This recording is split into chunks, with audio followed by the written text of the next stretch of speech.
È stata ritrovata nella notte dai carabinieri del comando provinciale di Treviso la Fiat 500X abbandonata dopo il colpo da loschi della notte scorsa in un parcheggio pubblico poco fuori dalle mura della città. Veicolo sottoposto a sequestro sul quale sono in corso accertamenti che serviranno a raccogliere elementi utili a risalire agli autori del gesto, mentre le indagini dei militari dell'Arma proseguono a ritmo serrato.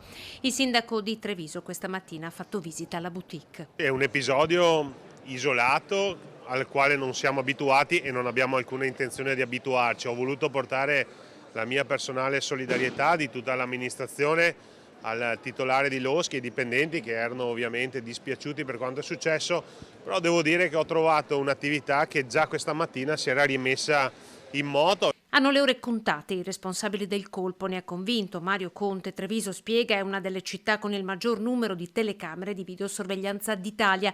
I filmati sono già stati visionati. Purtroppo ci sono delle bande che girano per le città, probabilmente queste arrivano anche da molto lontano, che hanno creato questo tipo di situazione che certamente preoccupa, però ripeto è un caso isolato e quindi non deve passare un messaggio che questa città sia insicura. Parla di nuova criminalità invece il ministro Carlo Nordio oggi nella sua Treviso. Vi è uno spostamento della criminalità per quanto riguarda i furti dal cash, cioè dal contante, ai beni di valore.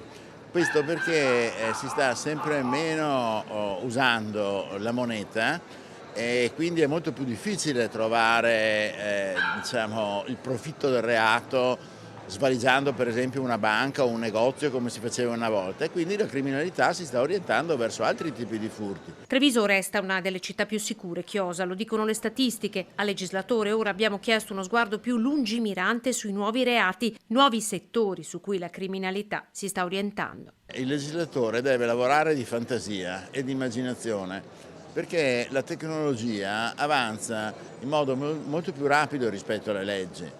Questo in tutti i settori, a cominciare per esempio da quello della vita, della morte, della genetica. Quando arriva la tecnologia a creare determinati problemi, la legge manca e quindi il legislatore deve cercare di prevenirla.